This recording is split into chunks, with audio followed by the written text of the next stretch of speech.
The next heading is conditions and warranties.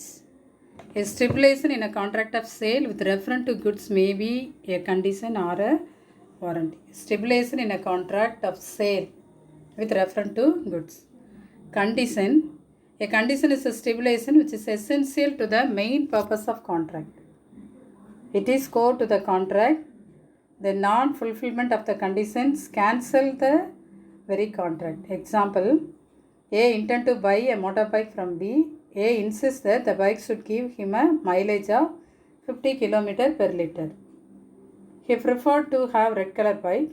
B, a mechanic said a bike which gives 55 km per liter, but the color is green.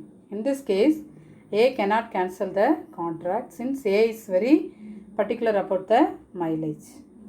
So the part of contract fulfilled by B. However, A can ask the mechanic B to bear the cost of repainting it with red color. Then warranty. Warranty represents stipulation which collateral to the main purpose of contract. It is of secondary importance to the contract. The violation of warranty entitles the affected party to claim damages or compensation from the other party. So the difference between conditions and warranty. It is a stipulation which is essential to the main purpose of the contract of sale. Here it is stipulation which is collateral to the main purpose. Then significance. Condition is so essential to the contract that the breaking of which cancel out of the contract. It is of subsidiary or inferior the character.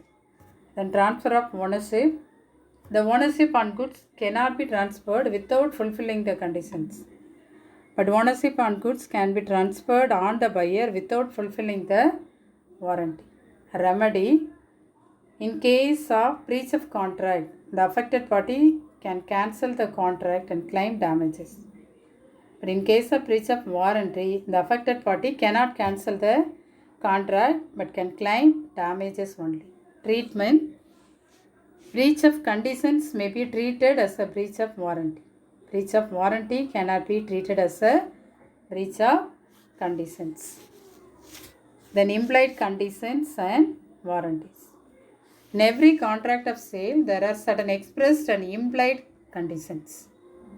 The implied conditions means conditions which can be inferred from or guessed from the context of the contract. The following implied conditions. Conditions as to title, conditions as to description, sale by sample, conditions as to quality. So these are implied. Conditions as to merchantability, conditions as to wholesomeness, conditions implied by trade usage. So these are implied conditions. First one, condition as to title. In the case of sale, the seller has a right to sell the goods. Then condition 2, description. In a contract of sale by description, there is an implied condition that goods supplied should agree with the description made by the seller. Then third one, sale by sample. Where the goods are sold by showing samples by the seller, example food grain, cloth, medicine, chemical, the bulk of goods supplied by the seller should be similar to the samples shown by the seller. Then fourth one, conditions as to quality or fitness. There is no implied condition as to the quality or fitness for any particular purpose of goods. The buyer has made known to the seller. The buyer relies on the seller's skill. The goods are of description. Then conditions as to merchantability. If goods are bought by description and the seller is a dealer in goods of that description, the implied conditions is that goods must be of merchantable quality. Condition as to wholesomeness. In the case of eatables, the goods must be wholesome besides being merchantable. Example, F bought milk from A dairy owner. The milk was contaminated with germs of typhoid fever. F's wife, on taking the milk, became infected and died of it. So A was held liable in damages. Then conditions of implied by trade usage. An implied condition as to quality or fitness for a particular purpose can also be fixed by the usage of trade. Then implied warranties. First implied conditions. Next one implied warranties. Quiet possession. Possession means ownership. Then free from any encumbrances. Warranty in the case of dangerous goods. So these are three implied warranties. Quiet possession. There is an implied warranty that the buyer shall have and enjoy quiet possession of the goods. The buyer possession is disturbed by a person having a superior right to that of the seller. X sold a second-hand radio to Y, who spent ₹100 on the repairs of the radio. This radio was seized by the police as it was a stolen one. So Y filed a suit against X for the recovery of damages for breach of warranty of quiet possession of including cost of repair. Y won the case. In other words, he has to held entitled to recover the damages. Then free from any encumbrances. The goods part must not have been subject to any charge. A right in favor of a third party. For example, X borrowed ₹50,000 from Y and hypothecated his auto rickshaw with Y as security. Later on, X sold the auto rickshaw to Z, who bought it in good faith. In this case, Z can claim damages from X because of his possession is disturbed by Y having a encumbrance on the auto. Then warranty in the case of dangerous goods.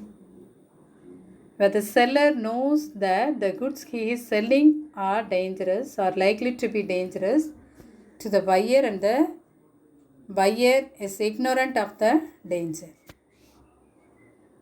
Example, C bought from a tin of disinfectant powder.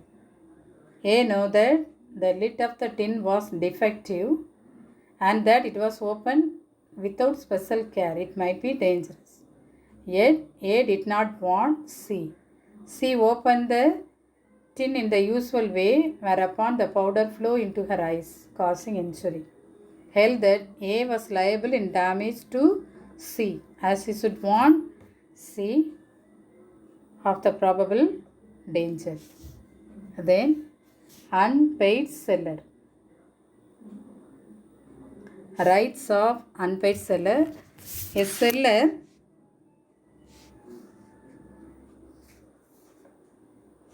A seller is deemed to be an unpaid seller when the whole of the price has not been paid, or a bill of exchange or other negotiable instrument given to him has been dishonored. The rights of unpaid seller against the goods, where the property in the goods has passed to the buyer. Right of lien. He must in possession of goods. The goods must have been sold without any stipulation. It must be remembered that the right of lien depends upon the actual possession. Then, a right of lien. Certain circumstances. For example, when he delivered the goods to a carrier or other bailer, the purpose of transmission to the buyer without reserving the right of disposal of the goods. Then, right of stoppage in transit. When the seller has delivered the goods to a carrier or other bailee for the purpose of transmission to the buyer, but the buyer has not occurred there, then the seller can stop the goods and regain the possession. Termination termination or termination of a right stoppage. This right to stop the goods comes to an end when the goods are delivered to the buyer or his agent. When on an arrival of the goods at the appointed destination, the carrier communicates to the buyer or his agent that he is holding the goods on his behalf. Then right of resale.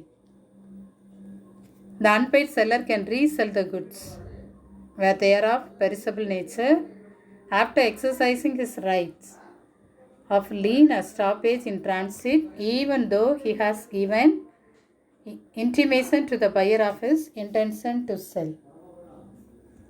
Where the seller expressly reserved the right of the resale of the contract. Then, where the property in the goods does not pass to the buyer. Suit for price. Then suit for damages for non-acceptance, suit for cancellation of the contract before the due date, suit for interest. So these are the points there. These are the rights of unpaid seller against the buyer. First one, suit for price. The ownership in the goods has passed to the buyer and the buyer refuses to pay for the goods, the seller can file case against buyer. Then suit for damages for non-acceptance. When the buyer wrongly refuses to accept the goods, the seller can sue him for damages. Then suit for cancellation of the contract before the due date. Where the buyer cancels the contract before the date of delivery, the seller may either treat the contract as continuing or wait till the due date, or he can file a case against buyer immediately. Then suit for interest. Where there is a specific agreement between the buyer and seller regarding the charging of interest, the seller can recover interest from the buyer from the due date of contract. If there is no specific agreement, the seller can charge interest from such day as he may notify to the buyer. That's all, children. So from this lesson, we studied about the meaning of contract of sale, formation of contract of sale, then essential elements of contract of sale, difference between sale and agreement to sell, types of goods, existing, future and contingent goods, then meaning, contingent goods, existing goods and future goods meaning, transfer of ownership, passing a property to specific, unascertained and goods sent on approval. Then what are the rules? What are the points has to be explained by the buyer? Has option either to return or to retain. Goods sent on approval or on sale or return basis. Then conditions and warranties. What is the meaning of conditions? What is the meaning of warranty? Implied conditions and warranty. Implied conditions are condition as the title, condition as to description, sale by sample, condition as to quality of fitness, condition as to merchantability, condition as to wholesomeness, condition implied by trade usage. Then implied warranties, quiet possession, free from any encumbrances, warranty in the case of dangerous goods. Then unpaid seller. Unpaid seller means a seller is deemed to be an unpaid seller when the whole of the price has not been paid. Rights of unpaid seller. Rights of an unpaid seller against the goods. The property in the goods has passed to the buyer. Right of stop. Right of lien is lost. Termination of right of stoppage. Right to resale. When the property in the goods does not pass to the buyer. The rights of unpaid seller against the buyer personally. Suit for price, suit for damages, suit for cancellation, suit for interest. That's all, children. Watch the video carefully. I'll give the question answer PDF soon. Read the 1 mark and 2 mark first day. Next 2 days 3 mark. The remaining days 5 mark. Send your answers to me personally. Thank you, children. I'll see you soon with my next video.